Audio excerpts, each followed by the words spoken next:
নমস্কার বন্ধু, info Bengal news চ্যানেলে আপনাদের প্রত্যেককে স্বাগতম জানাই। আরও একটা নতুন আপডেট জানানোর জন্য গুরুত্বপূর্ণ একটি ভিডিও আপনাদের জন্য উপস্থাপনা করা হয়েছে, যেখানে আপনারা এই ভিডিওর মাধ্যমে জানতে পারবেন যে এখনো পর্যন্ত আমাদের রাজ্য অর্থাৎ পশ্চিমবঙ্গের নির্বাচিত যে সমস্ত মুখ্যমন্ত্রীগণ আমাদের এই রাজ্যে শাসন করেছে, অর্থাৎ ১৯৫২ সাল থেকে ২০২৬ সাল পর্যন্ত আমরা কোন কোন দল থেকে কোন কোন নেতাকে মুখ্যমন্ত্রী হিসেবে পেয়েছিলাম, সম্পূর্ণ তথ্যটি আজকে এই ভিডিওর মাধ্যমে আপনাকে জানাবো। এখানে সেই সঙ্গে আপনাদেরকে জানাবো সেই সব মহোদয়গণ কোন দলের হয়ে প্রতিনিধিত্ব করতেন এবং পরে তারা আমাদের মুখ্যমন্ত্রী অর্থাৎ পশ্চিমবঙ্গের মুখ্যমন্ত্রী বা নির্বাচিত মুখ্যমন্ত্রী হিসাবে সেই সমস্ত পদ সামলেছেন।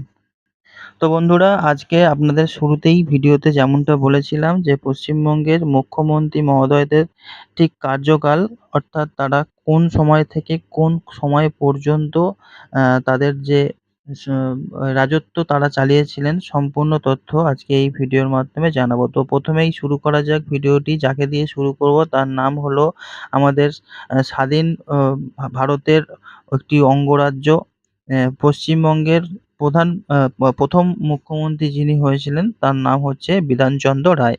এবং আমরা প্রত্যেকেই জানি যে বিধানচন্দ্র রায় শুধু মুখ্যমন্ত্রী ছিলেন না, তিনি ছিলেন একদম খুব বড় মাপের একটি ডাক্তার, যিনি রোগীদের মুখ দেখেই বলে দিতেন যে তার কী রোগ হয়েছে বা তার রোগের কী চিকিৎসা হতে পারে। তো তিনি ১৯৫২ সালে প্রথমবারের জন্য পশ্চিমবঙ্গের মুখ্যমন্ত্রী হিসাবে নিজের যে কার্যকাল শুরু করেছিলেন এবং তিনি কংগ্রেস দলের অর্থাৎ জাতীয় যে কংগ্রেস দল, সেই কংগ্রেস দলের হয়ে প্রতিনিধিত্ব করেছিলেন এবং তার পরের বার অর্থাৎ ঠিক ৫ বছর পর ১৯৫৭ সালে আবারও তিনি অর্থাৎ বিধানচন্দ্র রায় ১৯৫৭ সালে দ্বিতীয়বারের জন্য মুখ্যমন্ত্রী হিসাবে আমাদের পশ্চিমবঙ্গ রাজ্যে প্রতিনিধিত্ব করেছিলেন। ঠিক তারপর অর্থাৎ আরও ৫ বছর পর ১৯৬২ সালে আবারও সেই একই ব্যক্তি ডক্টর বিধানচন্দ্র রায়কে আমরা দেখতে পেয়েছিলাম কংগ্রেসের থেকে, অর্থাৎ কংগ্রেস দলের প্রতিনিধিত্ব করে তিনি আবারও তৃতীয়বারের জন্য পশ্চিমবঙ্গের মুখ্যমন্ত্রী হিসাবে তার রাজত্বকাল শুরু করেছিলেন। এবং পরের ৫ বছর অর্থাৎ ১৯৬২ পর ১৯৬৭ সালে আমরা কিন্তু আবারও বিধানচন্দ্র রায়কে দেখতে পাইনি। তো তখন আমরা দেখেছিলাম যুক্ত ফ্রন্ট অর্থাৎ ইউনাইটেড ফ্রন্ট থেকে যে ব্যক্তি মুখ্যমন্ত্রী হয়েছিলেন তার নাম হলো অজয় মুখোপাধ্যায়। তো তিনি চতুর্থ মুখ্যমন্ত্রী পশ্চিমবঙ্গের, যিনি ১৯৬৭ সালে যুক্ত ফ্রন্টের হয়ে প্রতিনিধিত্ব করেছিলেন এবং পশ্চিমবঙ্গের মুখ্যমন্ত্রী হিসাবে নিজের যে সময়কাল শুরু করেছিলেন। এবং ১৯৬৭ পর আবারও ১৯৬৯ সালে আবারও এই অজয় মুখোপাধ্যায় কিন্তু হয়েছিল মুখ্যমন্ত্রী হিসাবে তার রাজত্বকাল শুরু করেছিল এবং ১৯৭১ সালে আবারও কিন্তু ভোট হয়েছিল। সেই ভোটে আবারও আমরা অজয় মুখোপাধ্যায়কে দেখতে পেয়েছিলাম, যেখানে কিন্তু ১৯৬৭ এবং ১৯৬৯ এই দুটো সময়ে আমরা দেখেছিলাম যুক্ত ফ্রন্টের হয়ে অজয় মুখোপাধ্যায়কে আমরা দেখেছিলাম প্রতিনিধিত্ব করেছিলেন এবং পশ্চিমবঙ্গের মুখ্যমন্ত্রীর পদ তিনি নিয়েছিলেন। এবং ১৯৭১ সালে কিন্তু আমরা অজয় মুখোপাধ্যায়কে যুক্ত ফ্রন্ট বা ইউনাইটেড ফ্রন্ট থেকে প্রতিনিধিত্ব করতে দেখিনি। তখন আমরা দেখেছিলাম গণতান্ত্রিক জোট হিসাবে তিনি প্রতিনিধিত্ব করেছিলেন এবং মুখ্যমন্ত্রী হিসেবে তার যে জায়গা তিনি নিয়েছিলেন। এবং ঠিক ১ বছর পর অর্থাৎ ১৯৭২ সালে আবারও আমরা দেখেছিলাম কংগ্রেস তাদের যে ঘাঁটি পশ্চিমবঙ্গ, সেই পশ্চিমবঙ্গে কিন্তু নিজেদের পতাকা উড়িয়েছিল এবং আবারও চতুর্থবারের জন্য কংগ্রেস দল থেকে সিদ্ধার্থ শঙ্কর রায়কে আমরা দেখতে পেয়েছিলাম এই মুখ্যমন্ত্রীর পদে তিনি তার যে সময়কাল শুরু করেছিলেন। এবং ১৯৭২ এর পর ১৯৭৭ এ আমরা প্রথমবারের জন্য পেয়েছিলাম বামফ্রন্টকে অর্থাৎ সিপিআইএম।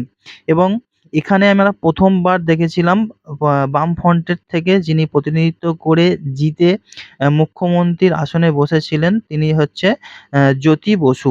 এবং পরপর অর্থাৎ ১৯৮২, ১৯৮৭, ১৯৯১ আমরা এই ৪ বার আরো ৪ বার আমরা জ্যোতি বসুকে কিন্তু দেখেছিলাম মুখ্যমন্ত্রী হিসাবে, অর্থাৎ পশ্চিমবঙ্গের মুখ্যমন্ত্রী হিসাবে। এবং আবারও কিন্তু আমরা ১৯৯৬ সালে আবারও আমরা জ্যোতি বসুকেই দেখেছিলাম আ আ বামফ্রন্টের প্রতিনিধিত্ব করে তিনি পশ্চিমবঙ্গের মুখ্যমন্ত্রী হিসাবে নিজের সময়কাল শুরু করেছিলেন।